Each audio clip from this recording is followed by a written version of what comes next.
네, 이제 바로크 시대가 끝나고 고전 시대로 넘어갑니다.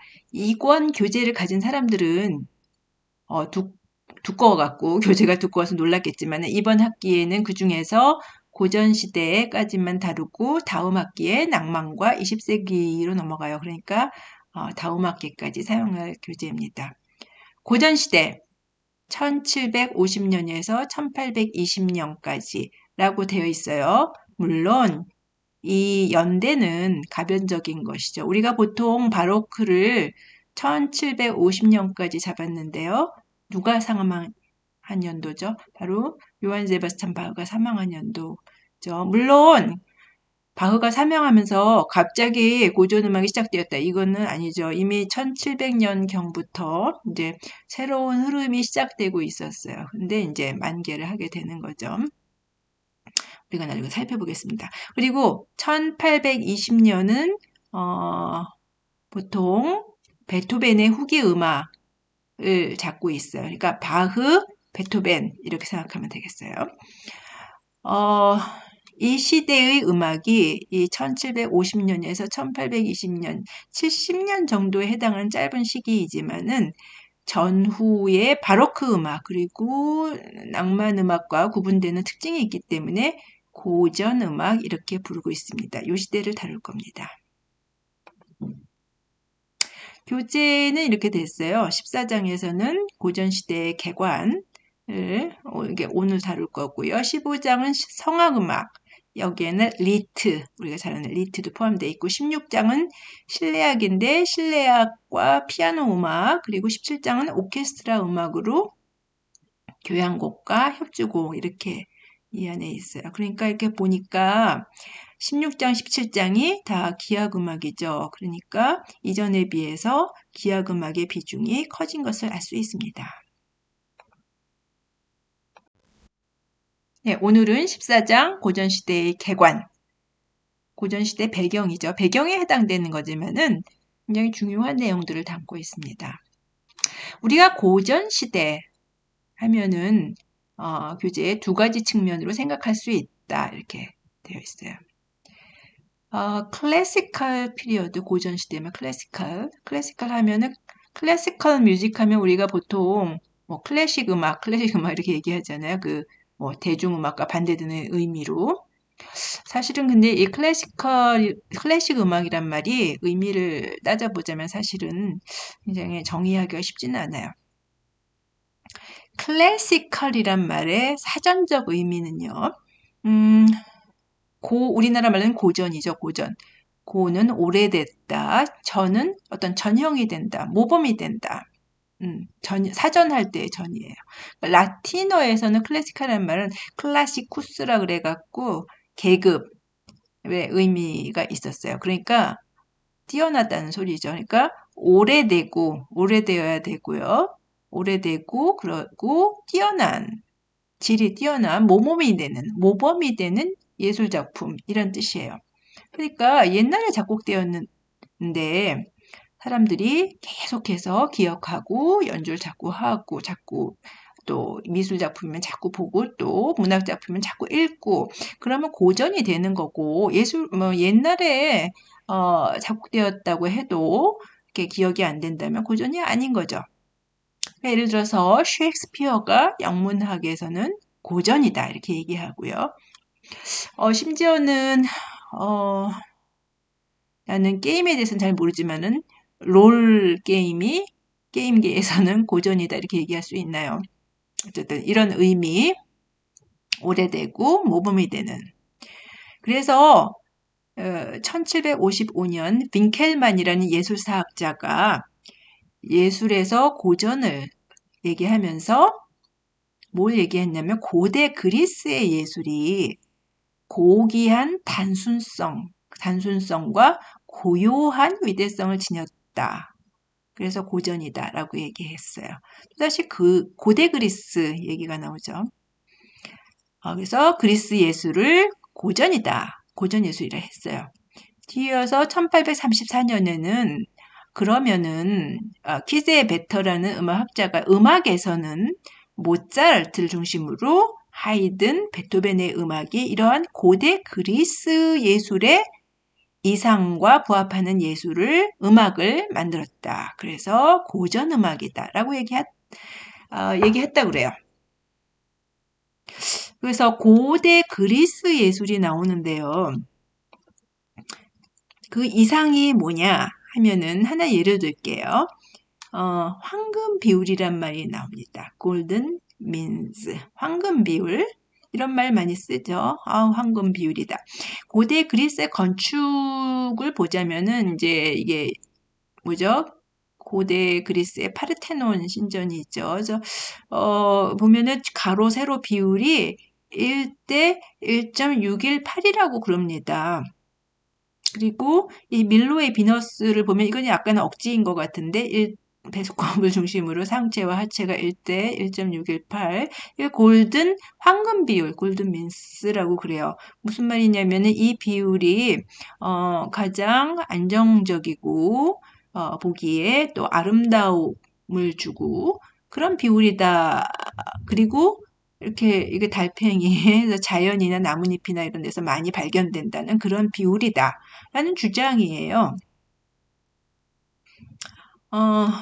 또 이것도 재밌는데 마이크로소프트의 이거 아이클라우드 로고이죠. 보면은 1대 1.6으로 이렇게 크기가 되었다 그랬는데 모르겠어요. 골든 레이셔라 그랬는데 어떻게 이걸 발견해내는지 어쨌든 황금 비율은 고대 그리스 사람들이 어떤 안정성, 균형 이런 것들을 중히 여겼다는 걸 말해줘요. 그래서 이러한 사상 뭐예요? 균형, 안정감, 그리고 대칭 이렇게 대칭이 되죠. 비율, 이성적인 이런 것들이 모차르트, 하이든, 베토벤 음악에서 역시 나타난다라고 아까 언급했던 음악학자들이 말하는 거예요. 이제 구체적으로 보면은 뭐 소나타 형식 그리고 프레이즈의 균형 이런 것들을 이제 관련지어서 그렇게 말하고 있어요. 말이 되는 것 같아요. 바로크 음악에 비하면은 이 미술을 보면은 확연하게 바로크 미학과 고전 미학이 대비되는 것을 볼 수가 있어요. 우리가 핸델의 합창 음악이나 또 뭐 스칼라티 오페라 이런 거를 들으면 알 수 있듯이 바로크 예술은 사람의 피를 끓게 하는 것이 있어요. 그래서 특히 이 루벤스 대표적이죠. 루벤스의 그림을 보면은 십자가에서 십자가에 올려지는 예수님인데 이렇게 예수님이 이렇게 근육질이네요. 그리고 이게 구도가 사선이라서 굉장히 극적인 그런 느낌을 주죠.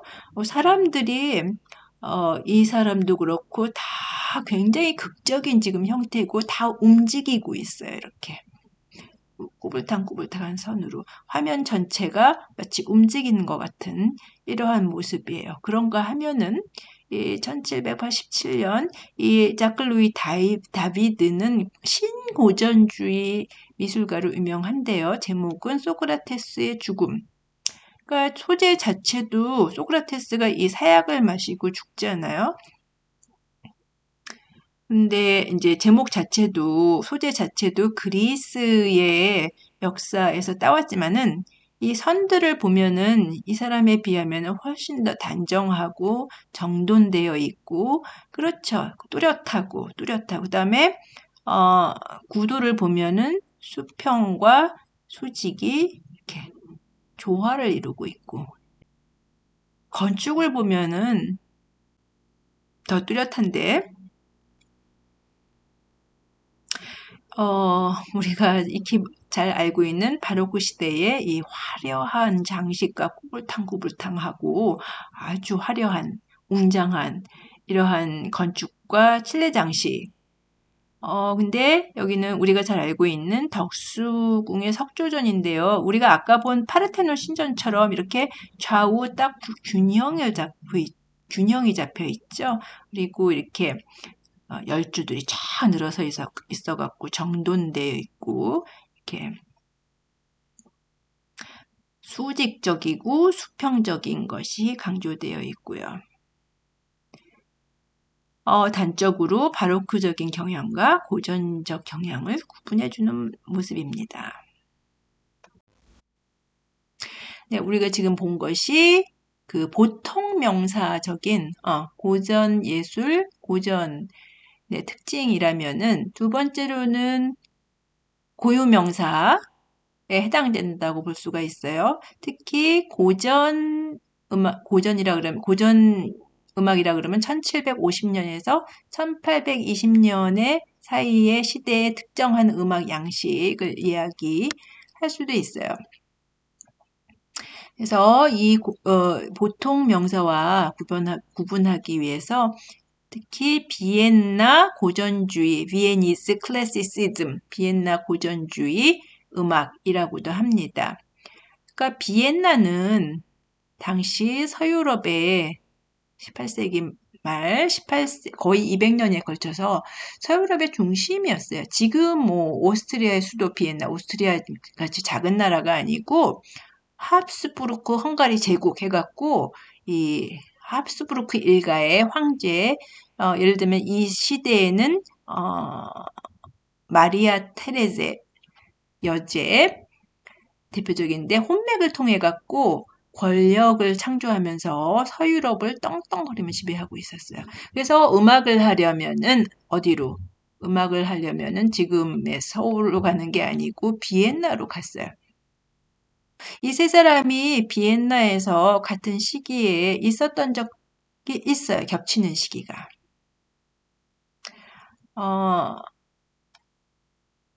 물론 하이든이 먼저 이제 대가로서 이름을 날렸는데 비엔나에는 말기에 있었어요. 그쵸? 에스테르 하치와 있다가 자유로이 생활을 하게 되면서 말기에 몇 년 비엔나에 있었어요.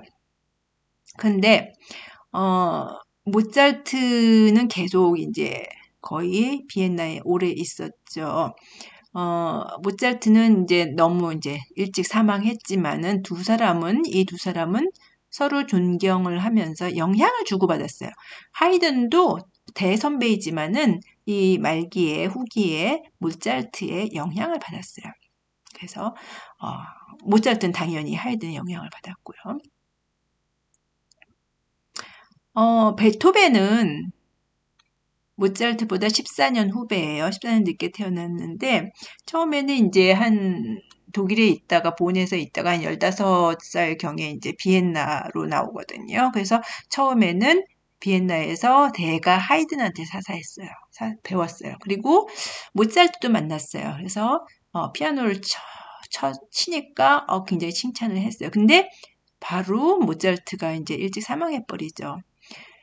그래서 베토벤은 이 두 사람의 당연하게 업적에 영향을 받고 그 뒤를 잇게 되는 거죠.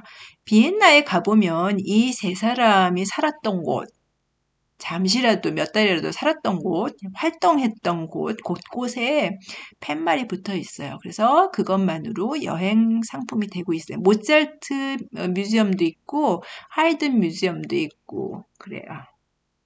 이렇게 고전주의란 무엇이냐? 고전주의 음악에는 두 가지 뜻이 내포되어 있음을 살펴봤습니다.